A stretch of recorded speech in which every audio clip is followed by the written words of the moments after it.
主要给我们更丰盛的生命哦。那我们要一起来读今天的经文，就谈到丰盛的生命哦。我们要一起来读上帝话语哦。那一起来读好了。哎，耶稣又说：“我郑重地告诉你们，那不从门进羊圈，却从别处爬进去的，是贼，是强盗。那从门进去的，才是羊的牧人。看门的替他开门，他的羊也认得他的声音。他按名字呼唤自己的羊，领他们出来。他把自己的羊都领出来，就走在他们前头。他的羊跟着他，因为他们认得他的声音。他们并不跟随陌生人，反而要逃开，因为不认得陌生人的声音。耶稣对他们说了这个比喻，但是他们不明白他所说的是什么意思。于是耶稣又对他们说：“我郑重地告诉你们，我就是羊的门。凡在我以前来的都是贼，是强盗，羊不听从他们。我是门，那从我进来的必然安全，并且可以进进出出，也会找到草场。盗贼进来，无非要偷、要杀、要毁坏。我来的目的是要使他们得生命，而且是丰丰富富的生命。”阿们。我们一起来祷告。主，你来是叫我们的生命更丰富，不是只有停留在我们现状，而是更宽阔开展我们的生命，进到你的同在，进到你的带领，进到你所赐给我们的权柄，来祝福我们所接触的人。谢谢主，开我们的心窍，让我们明白你的真理，必叫我们得着自由。祷告靠耶稣基督得胜的名，阿们。弟兄姐妹，大家平安。昨天牧师从泰国的苏凡那布机场回来了那因为是我自己我们有一些牧者，台湾的牧者去完之后他们就去旅游了。我也很想去旅游。不过因为今天要就任所以我一定要赶回来。到那个机场柜台，我就去报到 ，OK。那个服务人员就叫我看上面有一个告示牌，我一看又延迟了 ，delay 了，delay 了，我看1个小时10分钟。那因为我有一个经历10月初的时候去马来西亚，我们要回来的时候delay 1个小时、2个小时、3个小时、4个小时，到好几个小时的时候就怎样先发水给你，然后突然汉堡推出来了然后隔了不久，汉堡又再一次给你就也发2次所以我这样的经历，我说这一次是发1瓶可乐我害怕说那个汉堡会推出来所以我就回不来了，你知道吗？所以感谢主啦。我期待就是说汉堡不要出来，然后我期待就是说那个门可以怎样时间到 delay 的时间到就可以怎样开，然后可以进去。哇，终于时间到的时候，他就开始广播来从第1区的第2区、第3，我是坐最后一区，第5区了但是听到了这个声音，高不高兴？听到这个呼唤的声音就高兴，就怎样？哇！背着我的背包拎着我的战利品，就怎样？就进到这个机舱门，然后就找到我的位置我又进去又有2个门一个是什么门？头等舱，我想走进去，但是不行走另外一个门。对，耶稣说我就是羊的门，那到底是什么意思？表示可能有其他的不属于他的这些门。所以耶稣曾经讲过，有2个门，对，一个是窄门，一个是什么？宽门。窄门进去的多还是少？少。宽门路好走，大条，进去人很多，但是通往哪里？灭亡。但是窄门窄路不好走，进去人不多，所以告诉你旁边说，我们都是进窄门的。有谁要进宽门的？没有嘛？我相信每一个人都想要进窄门，就是耶稣所说的救恩之门。我希望他们活着，这是我的期待啊！我期待可以进到那个门，可以顺利的坐这班飞机回来。所以我昨天回来就11点多了晚上11点多回到家就11点半。这些人，他们的家属，他说我期待他们回来，还记得吗？10月7号发生哈马斯的这样的一个飞弹攻击，然后掳走了200多个人质，还记得吗？这个伊泰他的父亲，他很期待的说，我希望他们活着。伊泰是19岁的以色列军人。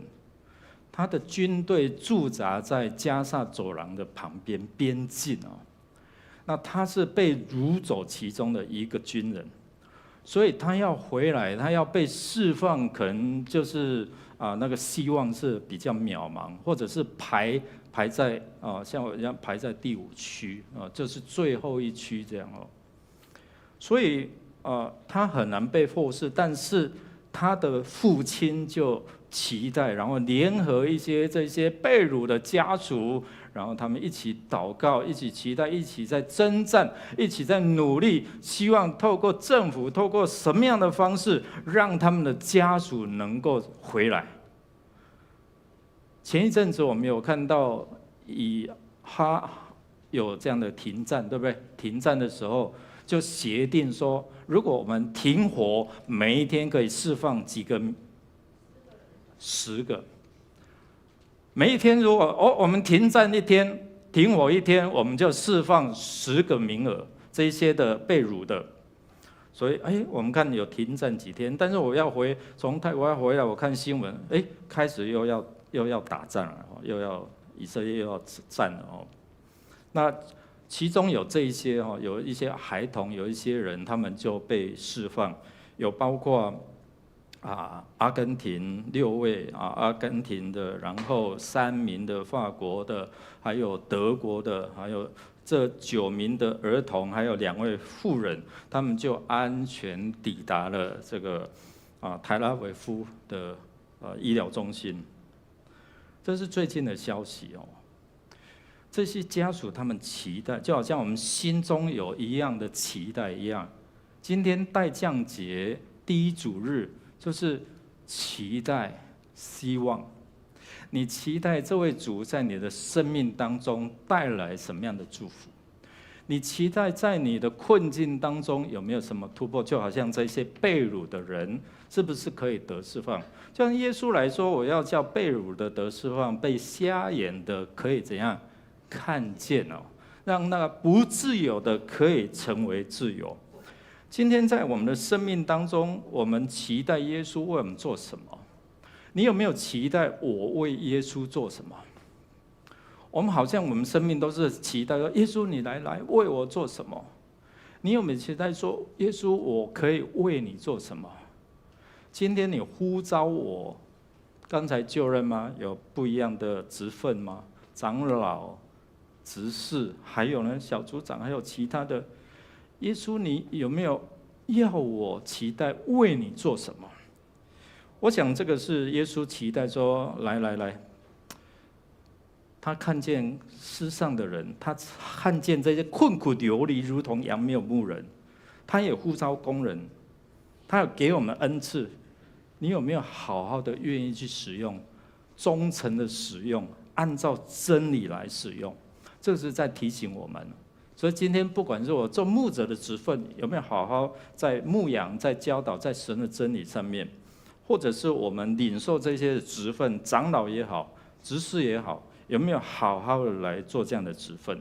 今天我们做信徒的，我们没有好好的按照我们的职分。耶稣告诉我们说，我们是君尊的祭司。透过彼得感动他透过我们看到圣经告诉我们，你们是君尊的什么祭司？还记得祭司是什么角色吗？服侍上帝。但是如果用比较生活化，祭司是站在人跟上帝的中间，一个管道桥梁。今天上帝要借着你施恩慈惠，或者是怜悯给人然后呢，你代表他，然后向人彰显上帝的慈爱，让人感受到你这样做，他感受到上帝就在我们当中，上帝的爱他感受到了。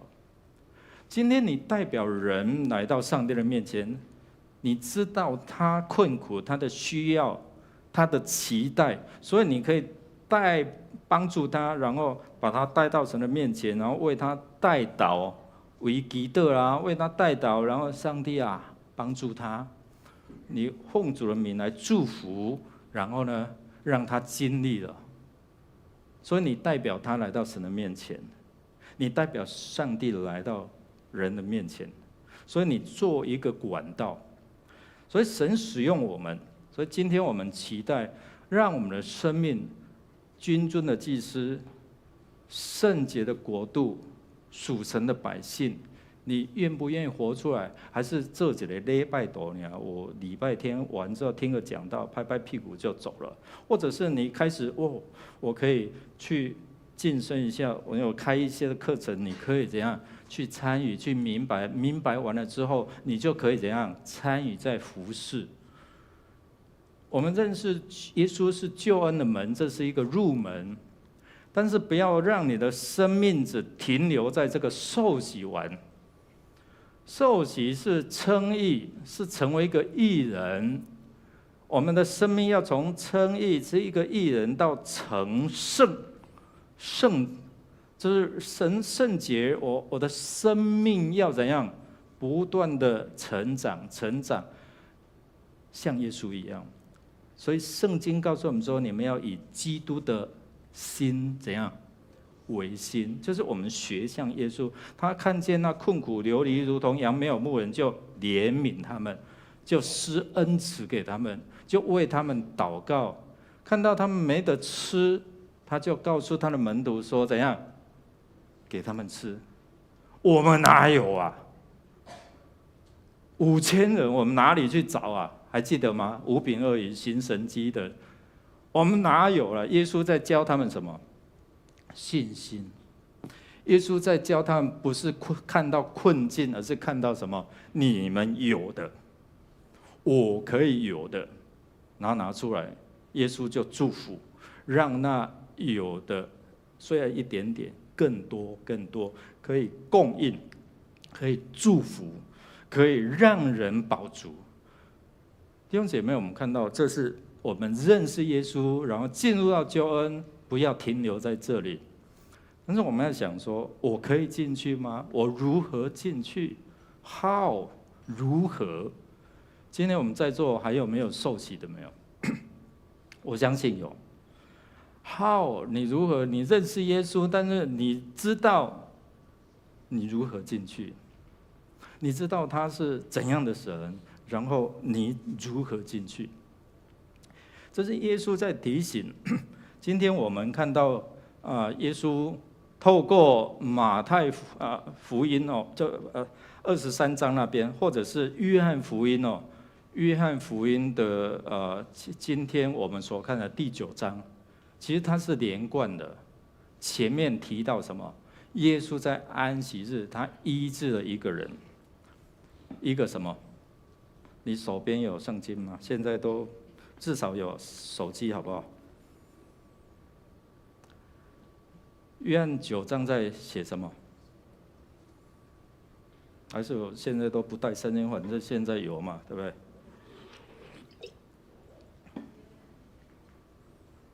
？9章在写什么？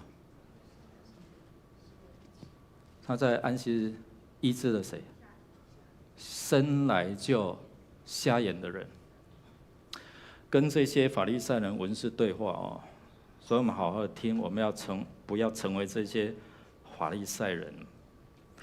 在耶稣的眼中，法利赛人被耶稣骂得很惨，对不对？当然也有好的啦，假冒为善。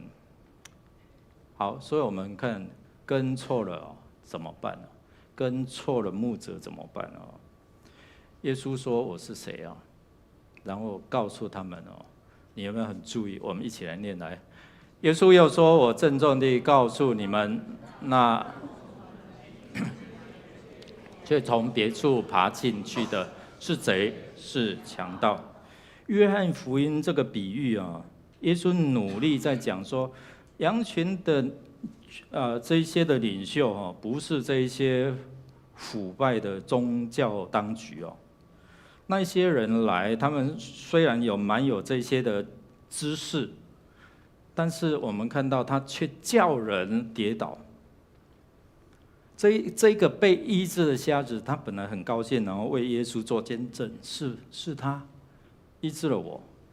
结果我们看到法利赛人经学社看到的就是律法规条，安息日怎么可以治病？这个生来就瞎眼的人，他是犯罪的。他要为耶稣说话，但是竟然最后被赶出去，被赶走，而且还定他的罪。你就是生来就是犯罪。所以耶稣的重点要提醒说，真正的牧羊人是看顾他的羊群，陪伴。假的牧羊人是贼，不是牧人。假牧羊人代表的就是这一些的假教师，这一些的经学教师，他们拒绝弥赛亚，他们把律法变成人得救的确据，反而拒绝了神。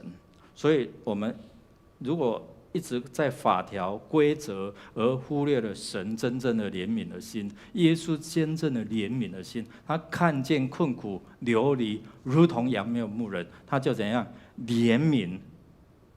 而这些宗教当局，这些的经学教师，看到是什么？条文，怎么可以在今天医治人？律法。所以我们看到他们将律法变成人得救的确据，却忽略神要我们的是怜悯的心、爱的心。所以法利赛人他们紧抱着条文怎样不放？我很担心，有时候我们就看到法规，最后用法规来定罪，你知道吗？看见了瞎子开眼，他看见了这些宗教人士没有放在心上，甚至他们开始敌对，计划要杀耶稣。第二个，我们看到听声音来，你是第几区的，你可以进来我就很注意听了，因为什么在讲泰文，然后讲英文因为我英文也是跟总统一样，是吧？蔡英文，有照着听第几区？还好他有举牌，现在是第3区、第4区。看到第5区还有听声音，就赶快怎样排队要进入到那个门然后找到我的位置。声音巴勒斯坦他们的羊圈他们羊圈呢羊条就是一个会社，有没有听到 kibbutz？ 跟牧师去那个以色列旅游，我们有一次去集体农场大概他们会有类似像这个会社这个会社里面其实群羊大家一起生活嘛，所以有不同的牧人，有不同的羊群所以但是羊圈就是这一个这样哦，然后有不同的牧人，所以羊要听他的牧者哦。我们台湾的放羊哦，他是从后面赶啊。我小时候哦有去牧过羊哦，我外公家的，然后我们这样拿着棍子，然后在后面赶啊。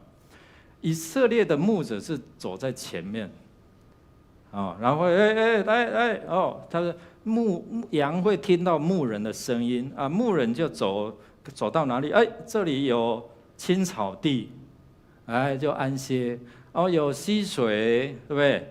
啊，这个很安全。你不要看有水就很安全哦。所以诗篇23篇说：“领我到可安歇的什么溪水边哦。”上次我们去过境那个埃及啊，你知道那个海关哦被土石流冲过来，所以我们过去的时候是人工。没有那个机器啊，不晓得助理长老还记不记得啊？那时候还为那个张老师说我的护照嘞，我的护照在哪里？我们紧张的要命，你知道吗？好 ，OK， 你知道旷野沙漠不是不会做大水啊，会我们去就碰到了哦，去碰到了，所以我们才会可以体会到说，领我到可安歇的溪水旁。有丰富的草场，有这样的草料来供应。在羊圈是没有，羊圈只是一个休息的地方啊。所以丰富的草场是在外面，那边休息。但是白天这些牧人就会呼喊呼声，然后让他的羊跟着他。如果这个孩子啊，这个牧童啊，他也碰到危险，其实他个大人啊。大人会站在后面，或是山丘上，他会看啊，好像大牧者。我们的大牧者是谁？跟你旁边说耶稣，他站在后面看，你这小牧人带错了，或者怎样？我们这些小牧人，小组长是不是小牧人？长老是不是小牧人？是带错了，他就就呼声。所以他们大人啊，家长就会在后面看。然后训练他们，这些孩子就会去牧羊。所以这些羊要听他的声音，不要跟错了。我当兵的时候，后来当班长要去带新兵哦。然后我们从水底然后带新兵，然后坐上火车，有好多这一些的不一样的营区。那我跟另外一个班长，我当班长我们要带一批新兵要回到后里。你知道吗？有的人就下车喽，台中到了，他们很多人就下车了。我们就后里的上来，不要跟错了。有的新兵呢，你知道吗？不懂了，反正你带他就在哪里。如果你不熟悉那声音，你就会跟着人家走哦。所以我们一起来念来：羊不跟着生人，因为不认得他的声音，必要。好，所以我们看到，在这个羊圈里面有不一样的羊群，有不一样的牧人。耶稣在这边提出这个有看门的人，然后是从门进来，或者是翻墙，要来毁坏偷盗。耶稣警告那些宗教领袖就是那些犹太领袖，不要去学这些强盗或者是贼。不要用那些的规条来限制人，而是真的是要学习用爱心、用牧养的怜悯的心来牧养这些人，因为他们来是搞破坏，让人远离神，把经历主的恩典的人赶出去，就是这个瞎子。所以耶稣连结了9章的这一些的医治瞎子的这个见证哦。这故事来后面讲，你们这些法利赛人要很小心哦。第3个，贼进来是要破坏的，搞破坏。牧养你是要让你的生命更丰富，是要真实把神的话忠实的传达，好吗？我们到12月我们离开，但是我希望来的牧者，我希望我们的小组长，我希望我们的这一些的长子哦，你继续忠实的在神的话语里面扎根，好好的学。但是我觉得很重要，你有没有看见耶稣的心啊？他看的是人的需要，他不会用规条来限制你。信望爱其中最大是什么？爱。没有爱，什么都不用说。所以，一个牧者、一个牧人、一个小组长，我们一定要有怜悯的心肠、爱的心肠。我很感动哦，因为我在要出国的时候，哦，这个区长啦或者小组长，他们很期待牧师，我的羊哦，快要怎样，生命快要结束了。我说好，因为我在忙一些东西，我出国前大概下午3点，我是6点要到机场，3点我就去桃荣，我就为这个美惠姐妹来祝福来祷告，我就告诉她说，之前她都昏迷，你知道吗？我去的时候，她眼睛看着我，精神很好。我说如果耶稣来，要带你就平安跟他走。我说你记得吗？我探望他几次，我说你记得吗？医生之前告诉你什么？2年前医生告诉你，你的生命只剩下3个月、6个月。你受洗之后，你看现在经过多久？2年了。我们感恩。你现在有这个信仰，你不用去惧怕。他说我知道。不要惧怕，耶稣如果来，你平安带他走。当牧师为他祷告，然后我就是预备去搭飞机了哦。然后他的先生就在 LINE 里面告诉我说，他的太太美惠告诉他说，牧师为我祷告完，耶稣上帝要来接他。这是他的对话。我说感谢主，然后礼拜一。我礼拜天晚上晚上出去，礼拜一就接到了哦，凌晨就接到了。感谢主哦，我们有同工，不会因为牧者不在，另外我们黄牧师就预备好，哦，我们主任就预备好，我就赖他们说，预备好，预备好，每一个人都可以承接了，不要只靠牧师，好不好？牧师要帮助装备我们弟兄姐妹。你起来，你可以的。所以我相信他是很平安的离开了，他的家人也感受到教会的爱，他的女儿感受到教会的爱，特别是千南弟兄。我看到这些区长，看到这些小组长，看到弟兄姐妹啊，在这段时间我看到是什么？他们怎么样去关心，怎么样爱？没有时间煮。这些组员就煮东西，轮流去医院，看到什么？看到神的爱，看到耶稣的爱，这个是耶稣要的。跟你的旁边说，这个是耶稣要的，不是这些规条，好吗？好，跟随供应生命的主，我们要很清楚，我们跟随谁。这市面上有好多这些的宗教，对不对？楼上就有一家，懂吗？有时候在门口，我们站这边，他们在那边，也有那个2个骑脚踏车的，对不对？他们写的耶稣基督末世圣徒教会，那个叫什么？跟我说摩门教。所以刚才我们用主导文，或者是我们在2个月一次，我们用使徒信经，对不对？使徒信经呢，告白我们信仰，说我信上帝，然后是什么？全能的，然后第2个人，我信耶稣基督，他是什么？上帝独生儿子，他是唯一的救主嘛，对不对？说他如果除了他之外还有别的救主，那个就是异端，明白吗？所以耶稣基督末世圣徒教会，他们还有他们的救主，比耶稣还棒的，所以你就知道那是什么异端。所以我们要分辨哦，耶稣进到羊圈，让人知道说，我来就是要叫你得的生命。那一些其他的宗教、其他的这些的教主来，就是要毁坏你的生命。所以牧人他很清楚他的羊，羊很清楚他的牧人。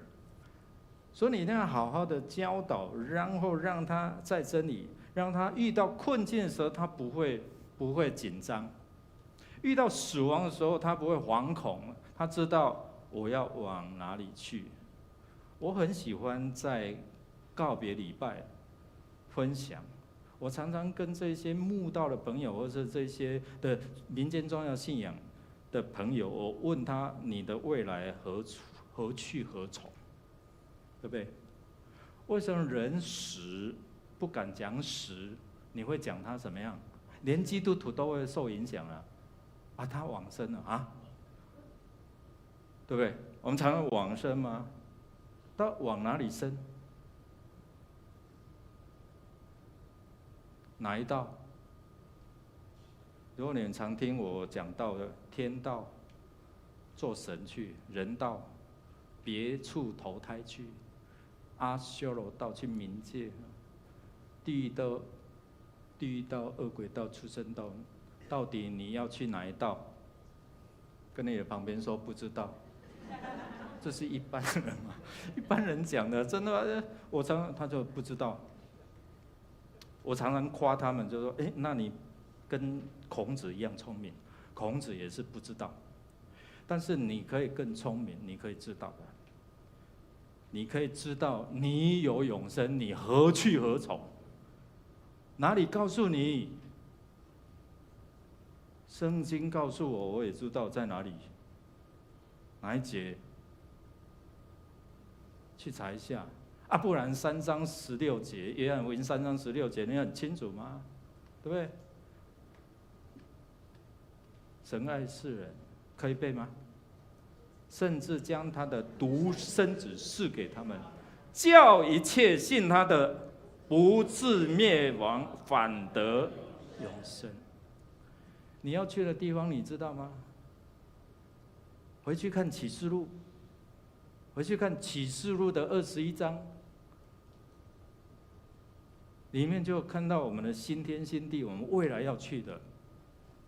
所以，如果你认得耶稣，你知道他，你听他的声音，你就要进入到这一个荣耀的门，是一个得救的门。所以圣灵要引导你，那个看门的有预表的圣灵，他怎么样带领我们，怎样引导我们进入到真理，真理要使我们怎样得着自由。所以主耶稣说：“我就是门。”这个门呢，你们家有没有门？有家没有门的有没有？有没有？都有吧。只有对话的时候没门，其他就我家有门啊，对不对？我住饭店也有门吗？还有怎样？特别我们住饭店要什么？晚上关门的时候还要串起来，对不？还担心的话就怎样？拿了一瓶水，网络都教我们吗？把那个手把那边你就放着嘛。如果万一有人半夜开进来，这个不是没有人，对不对？有吗？开进来他掉了声音，他就跑掉了，对不对？门里门外，门外危险，门里代表什么？安全，代表什么？保护，在保护你啦。所以我们看到圣灵要引导我们真正进入到救恩之门就是代表我们可以安稳的在这个耶稣基督里面。所以圣灵要帮助我们，要靠着圣灵来入门。所以加拉太书里面也透过这样的一个教导，我们说我们要进入到耶稣里面的丰盛。有人问我们，牧师，你们开拓教会要什么名字？我说恩高227啊，什么意思？什么意思？来念一遍来。你们从主所受的恩高常存在你们心里，并不用人教训你们，自有主的恩膏在凡事上教训你们。这恩膏是真的，不是假的。你们要按这恩膏的教训住在主里。恩膏的意思在原文是圣灵。所以我祈祷每一个人在教导人，不只是我们未来要建立教会，用这名字是在提醒我们，是要在圣灵里面，恩膏是圣灵里面教导人住在主里面。今天我们不论是迦南或是所有的教会，如果是教导人住在这个领袖的上面，这是错误的。很多宗派宗教就是这样啊，带到人的面前。我们需要把人带到神的面前。即使我这个人不在这里，在哪里？即使这个人不在，他还是能够跟这位神有好的交通，明白吗？所以我们希望说，建造一个教会是在圣灵的带领，因为圣灵要指教我们明白什么是耶稣的话。还记得吗？耶稣赐给我们圣灵，然后要怎么样？叫你们想起耶稣的话。然后进到耶稣的同在里面，所以这个是圣灵里面要帮助我们，就好像那个声音要引导我们进入到真理里面，而不是因为这一些的规则，这些法利赛人要让人用行为称义，用律法称义，但是不可以。耶稣说：“我来是要叫你们得生命，并且得得更丰盛。”所以圣灵会帮助我们能够分辨，能够知道神的真理，真理要叫你得自由。即使你碰到很伤心、困难、困境，因为这个话语可以真帮助你，让你超越这些的困境，胜过这些的困难。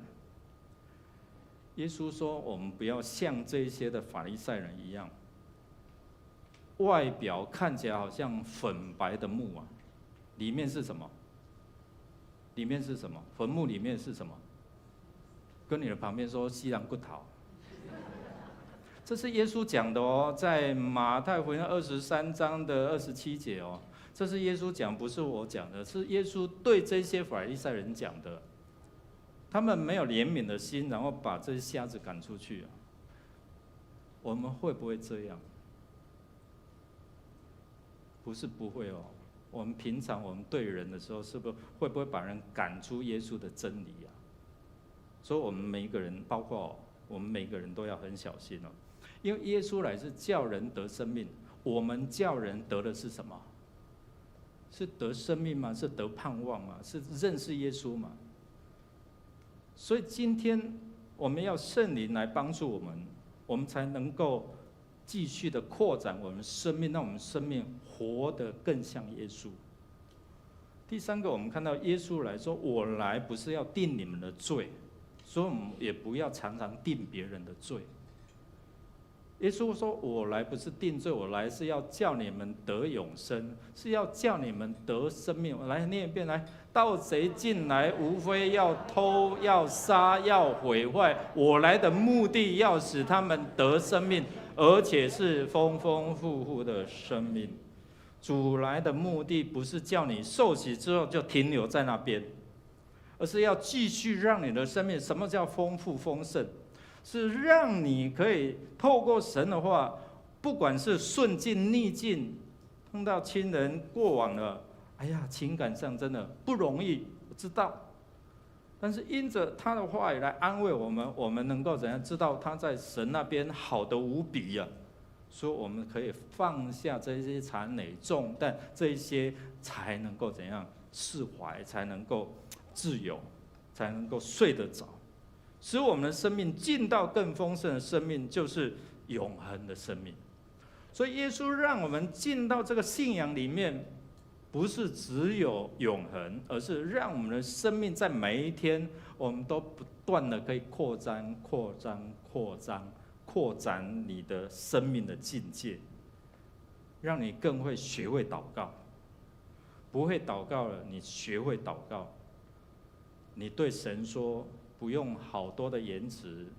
上次讲说，即使碰到困难、危险的时候，你还记得吗？ 4个字：主啊，救我！耶稣救我都可以，不要喊错其他的就好，明白吗？不要喊牧师救我，我告诉你，我救不了你，耶稣才能够救你啊！真的哦。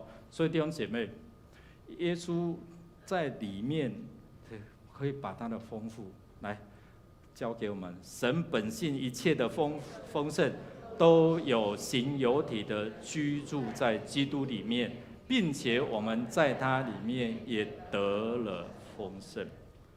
我很喜欢以弗所书的第1章哦，他一开始就是上帝在耶稣基督里面已经要将天上各样属灵的福气都要给我们了，各样的要给我们，所以我们要认定耶稣，跟随耶稣跟随他的心意，我们才能够进入到这个救恩的门，我们才进去的领受这样丰盛的恩典哦。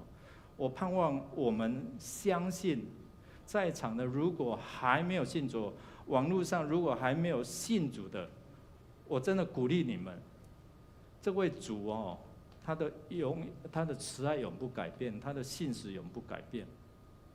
他是救恩带领我们进入到永恒生命的，并且给我们丰盛生命的主第二个，我愿意跟随嘛。耶稣说，他带领到青草地，领到可安歇的溪水旁。如果你的生命有耶稣与你同在，你每一天都要得着供应。神的话语会成为滋润你心、安慰你心、坚固你心，或是带领你前面的。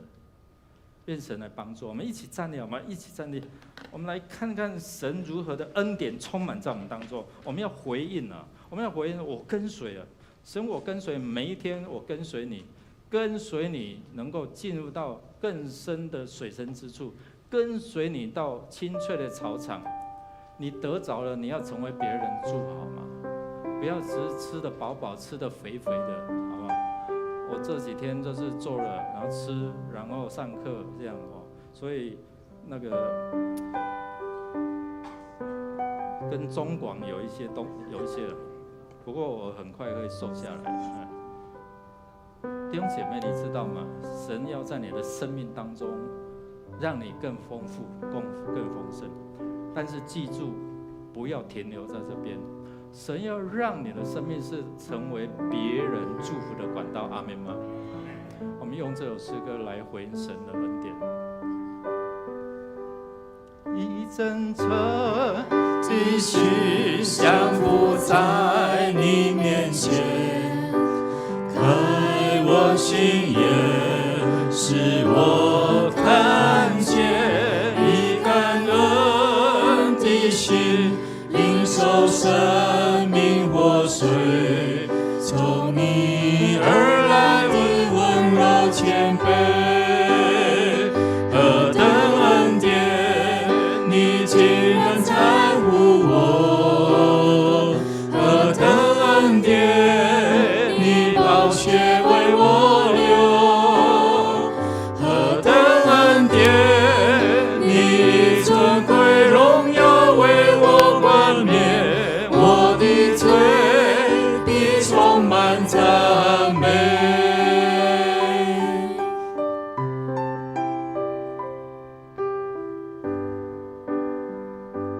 一阵阵的心降伏在你面前，开我心眼，使我看见你感恩的心，领受生命活水，从你而来的温柔谦卑。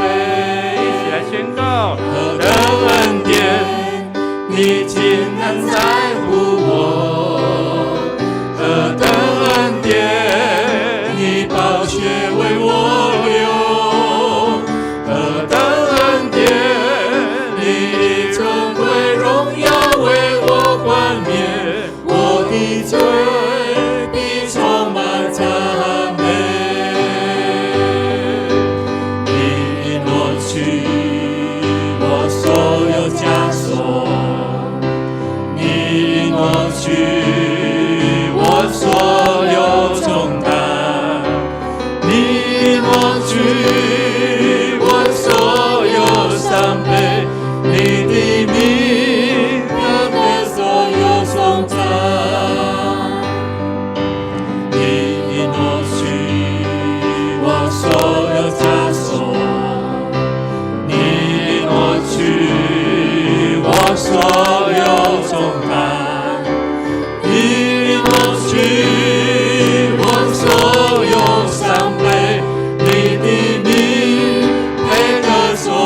颂赞，何等恩典，你竟然在乎我，何等恩典，你宝血为我流，何等恩典，你尊贵荣耀为我冠冕，我的罪必充满赞美，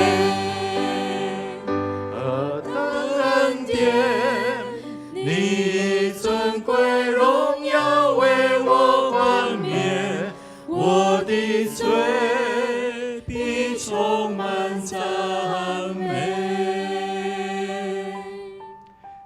弟兄姐妹，求圣灵来开我们的心眼哦。我们不要像法利赛人，明明可以看见耶稣的作为，但是耶稣说你们瞎了心眼。反而这个瞎子，他被开了，他看见耶稣，他明白耶稣是谁。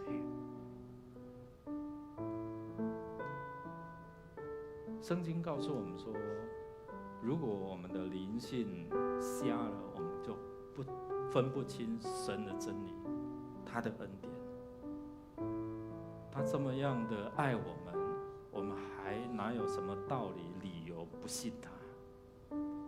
他这么爱我们，为我们付上代价，我们什么理由不好好的服侍他？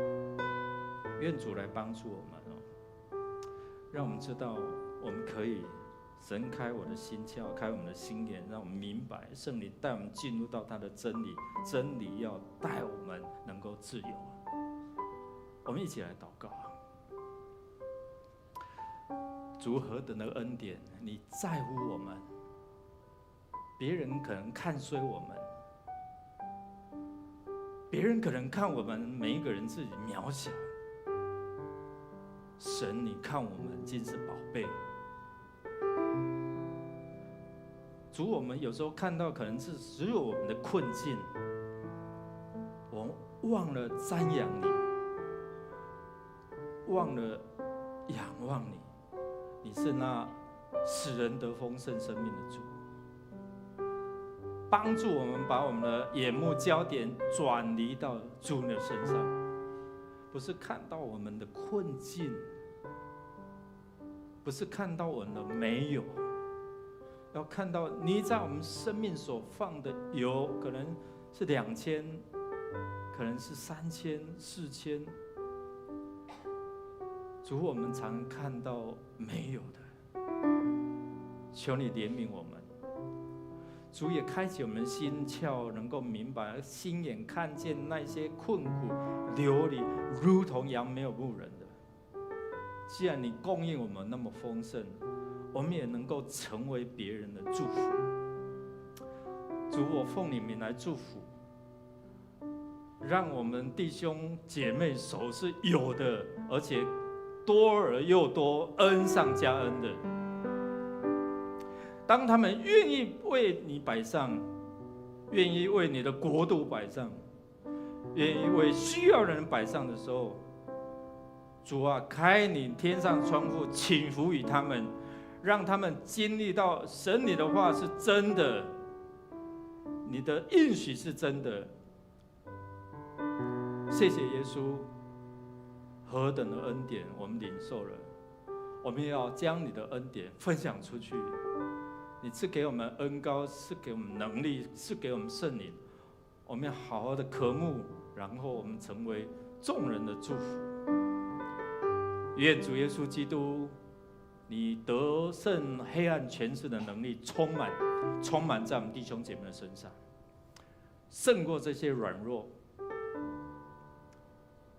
天父，继续用你的爱来保抱我们，特别是在丧失这些亲人的哀伤的过程当中，短时间没有办法走出来，唯有神你的爱触摸他们，抚摸他们。主圣灵，恳求你照明我们的心眼，让我们看见在我们生命当中有何等的盼望，就在基督耶稣里面。谢谢耶稣垂听我们的祷告，靠耶稣基督得胜的名，Amen。